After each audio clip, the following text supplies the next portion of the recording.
Friends అందరికీ నమస్తే. Welcome to my channel SV communication. వీళ్ళు కూడా మన భారతీయులే అంటున్నారు. ఫేక్ ఆధార్ కార్డులు మీరు తమ్ముళ్ళు చూసే ఉంటారు. ఒక 4 పాయింట్స్ ఈ వీడియోలో, ఈ లాంగ్ వీడియోలో ఓన్లీ 4 పాయింట్స్. నేను చెప్పిన తర్వాత మీకే ఆశ్చర్యం అనిపిస్తుంది. ఖచ్చితంగా ఇది పక్క వాస్తవం, నిజం అని మీకు ఎన్ని పదాలు తోచితే అన్ని పదాలు ట్యాగ్ చేసుకోండి. ఓకే, ఫస్ట్ పాయింట్ వచ్చేసి making fake Aadhaar cards.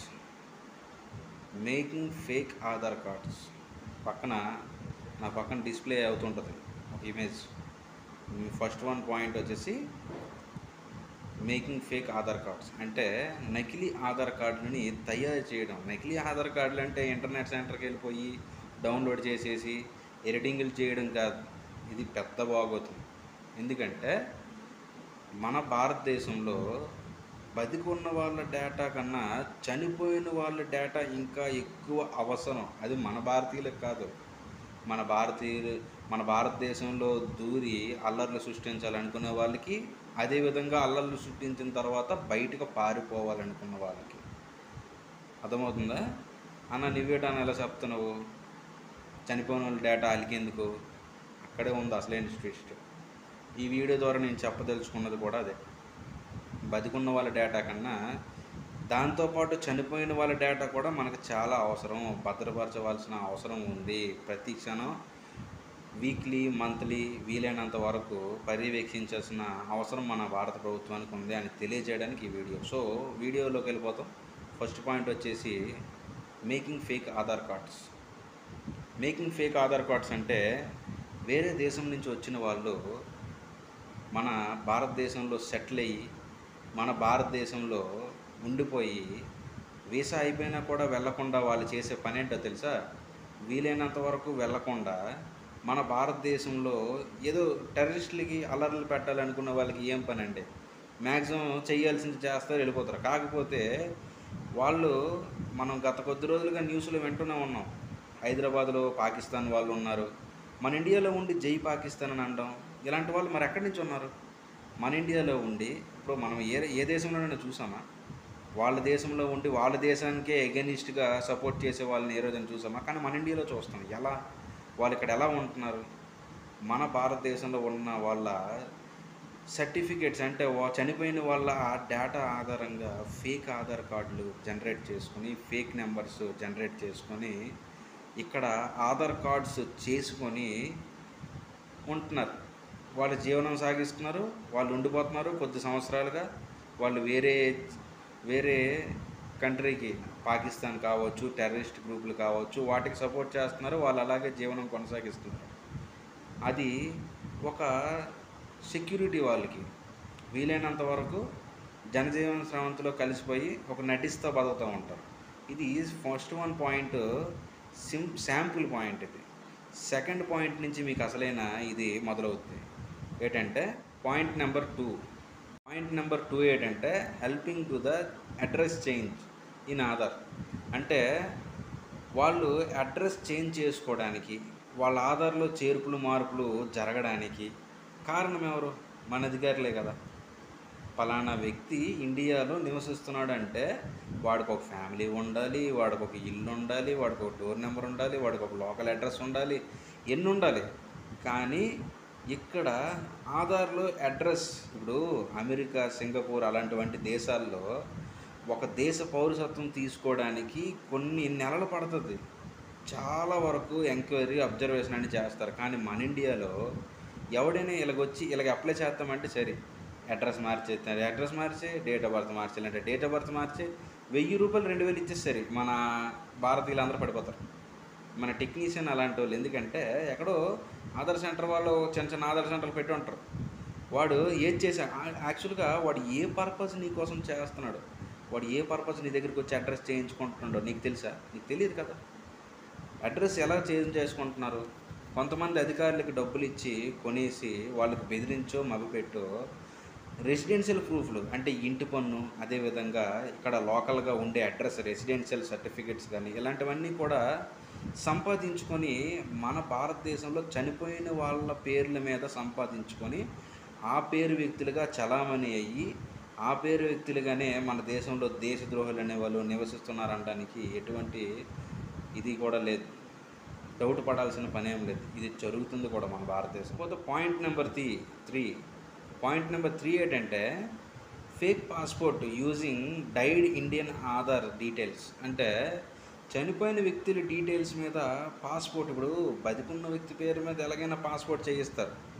For suppose గ్రామీణ ప్రాంతాల్లో చాలా వరకు అనాథాశ్రమంలో ఒంటరిగా బతికే వాళ్ళ వీళ్ళు టార్గెట్ అనమాట. వీళ్ళు చేసే పని ఏంటంటే ఒంటరిగా ఎవడైతే నివసిస్తుంటాడో, అనాథాశ్రమంలో నివసించి పెద్దవాళ్ళు అయిన వాళ్ళు ఉంటారు. కొంతమంది ఎక్కువగా విడో ఉమెన్స్, ఒంటరి మహిళలు మీకు తెలిసే ఉంటారు, బ్రోకరేజెస్, వేశ్యలు, ఇలాంటి వాళ్ళందరూ కూడా యాక్సిడెంటల్గా ఏదో చనిపోయి ఉండొచ్చు, కానీ వాళ్ళ డీటెయిల్స్ ఉపయోగించి వాళ్ళు బతికున్నారని చెప్పి అధికారులకు బెదిరించో మభపెట్టో వీలైనంత వరకు పాస్పోర్ట్లు అనేవి, దొంగ పాస్పోర్ట్లు రెడీ అవుతున్నాయి. అది మీకు తెలుసా? ఫేక్ పాస్పోర్ట్ తయారు చేయొచ్చు, ఫేక్ ఆధార్ డీటెయిల్స్ కూడా తయారు చేయొచ్చు, ఫేక్ ఆధార్ కార్డు కూడా తయారు చేయొచ్చు. ఇప్పుడు ప్రభుత్వ ఆఫీసుల్లో ఆధార్ కార్డు చూపిస్తే సరే, కానీ అదర్ కంట్రీస్లో నెంబర్ కొట్టి మరీ చెక్ చేస్తారు. కానీ మన ఇండియాలో నెంబర్ కొట్టి పలానా వీడు ఇండియన్ అనే సిస్టమ్ మనకు లేదు. అది మైనస్ పాయింట్. ఇలా ఫేక్ పాస్పోర్ట్ చేసి మనం చాలా వరకు సినిమాల్లో కాదు, చాలా వరకు సినిమాల్లోనే చూస్తుంటాం సీన్స్. ఎయిర్పోర్ట్ నుంచి దాటి వెళ్ళిపోవడం, ఫేక్ పాస్పోర్ట్ సబ్మిట్ చేసి తర్వాత పోలీసులు రావడం, ఎంక్వైరీ అనడం, ఇవన్నీ ఉంటాయి. ఇవన్నీ ఎలా అవుతున్నాయి? మన దేశంలో కూడా ఫేక్ పాస్పోర్ట్ కానీ ఫేక్ ఆధార్ కానీ ఐడెంటిఫై చేసే సిస్టమేటిక్ రావాలి. ప్రతి గవర్నమెంట్ ఆఫీస్లో ఆధార్ కొడితే వీడు పలానా ఇండియన్ సిటిజన్ అని అనుకొని చెప్పి ఒక ఐడెంటిటీ డిజిటల్ సిస్టమ్ అనేది రన్ అయితే కానీ వీలైనంత వరకు ఇలాంటివి తగ్గవని నేనైతే ఈ వీడియో ద్వారా చెప్పదలుచుకుంటున్నాను. చనిపోయిన వాళ్ళ ఆధార్ కార్డ్ డీటెయిల్స్ మీద ఖచ్చితంగా ఫేక్ పాస్పోర్ట్స్ అనేవి రెడీ చేస్తారు. వీలైనంత వరకు ఏముంది మీకు తెలిసిందే కదా, ఇప్పుడు ఆల్రెడీ వెళ్తున్నారు సీమెన్స్, వీళ్ళందరూ కూడా వెళ్తున్నారు దమాయించి, ఒక్కొక్కడు లక్షలు కట్టేసి మరి సర్టిఫికెట్లు తయారైపోతున్నాయి, ఏవైనా తయారైపోతున్నాయి. ఫేక్ పాస్పోర్ట్ అనేది ఒక టెర్రరిస్ట్కి పెద్ద మ్యాటర్ ఏం కాదు, దేశంలో అల్లరి సృష్టించాలనుకున్న వాడికి పెద్ద మ్యాటర్ ఏం కాదు, ఈజీగా చేయొచ్చు. ఇది పాయింట్ నెంబర్ 4 ఏంటంటే leaked Aadhaar data some kind of persons, died persons, అంటే చనిపోయిన వ్యక్తులకు సంబంధించి. అదేవిధంగా ఒక దగ్గర ఉండి ఇంకో దగ్గర, అంటే మిస్సింగ్ కేసెస్ ఉంటాయండి. ఫోర్త్ పాయింట్ ఏంటంటే leaked Aadhaar details died persons, అంటే చనిపోయిన వ్యక్తులు కానీ మిస్సింగ్ పర్సన్స్ కానీ వాళ్ళ ఆధార్ డేటా కూడా లీక్ అయ్యి వాళ్ళ ఆధార్ మీదుగా కూడా వీలైనంత వరకు, ఇప్పుడు ఒక అబ్బాయి తప్పిపోయాడు అనుకోండి, పోలీస్ స్టేషన్లో కేసు నమోదైంది, వాడు తప్పిపోయాడు, హ్యూమన్ ట్రాఫికింగ్ జరిగింది, వాడు ఏ దేశంలో ఎక్కడో ఏదో చేస్తున్నారో వాడికి ఏదో ఉపయోగించుకుంటున్నారు, వాడు చనిపోయాడని చెప్పి గ్రామంలో ఆల్రెడీ వీళ్ళు మర్చిపోయారు, సంవత్సరం అయిపోయింది. కానీ సినిమాలో చూపించినట్టుగానే మన భారతదేశంలో నిజ జీవితంలో ప్రస్తుతం జరుగుతుందండి ఇది. అర్థమవుతుందా? Leaked died persons Aadhaar details, ఇది 4th పాయింట్ అండి. ఈ 4th పాయింట్ అనేది మరీ ఇంత ఇంట్రెస్టింగ్ ఉంటుంది, చాలా ఇంట్రెస్టింగ్ ఉంటుంది.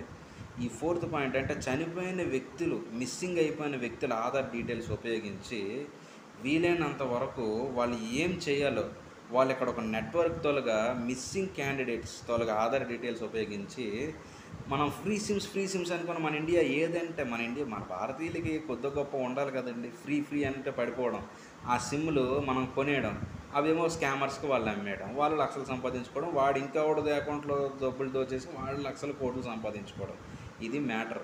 అయితే ఈ చనిపోయిన వ్యక్తుల డీటెయిల్స్ లీక్ అయినంత మాత్రాన ఏమైపోద్దండి అని మీరు అనుకుంటున్నారు.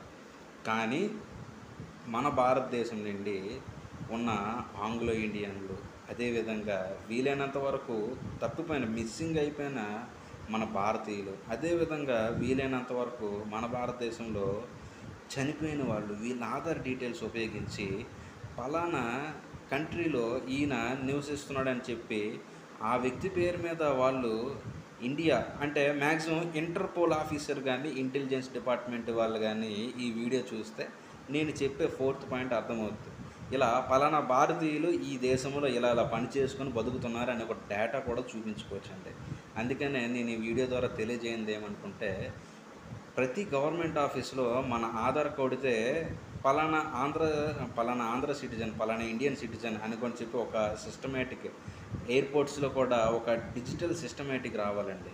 ఇంకోటి ఏంటంటే ఫేక్ ఆధార్ని కనిపెట్టడం ఎలా అంటే, వీలైనంత వరకు అధికారులకి పూర్తి స్థాయిలో డిజిటల్ వీలైనంత వరకు డిజిటల్ మానిటరింగ్ చేయాలి. ఎందుకంటే ఒక ఆధార్ జనరేట్ అవుతుందంటే అతను నివాసస్తుడేనా, కరెక్టేనా, వాస్తవమేనా అని చెప్పి పూర్తి స్థాయిలో క్షేత్రస్థాయిలో ఆధార్ జనరేట్ అయిన తర్వాత వీలైనంత వరకు వాళ్ళ ఫ్యామిలీ ఏం చేస్తుంది, ఇలా లివింగ్ స్టేటస్ సంవత్సరానికి ఒకసారి చేసే అంత్యోదయ సర్వే అనేది క్షేత్రస్థాయిలో చిన్న అధికారి నుంచి పెద్ద అధికారి వరకు పూర్తి స్థాయిలో కట్టుదిట్టంగా చేస్తే ఎవడు కూడా ఇక్కడ అసలు భారతదేశంలో ఏ టెర్రరిస్ట్ కానీ అల్లర్లు సృష్టించాలనుకునేవాడు ఎవడు కానీ ఫేక్ ఆధార్ జనరేట్ చేసుకోవడానికి చాలా వణుకుతారు.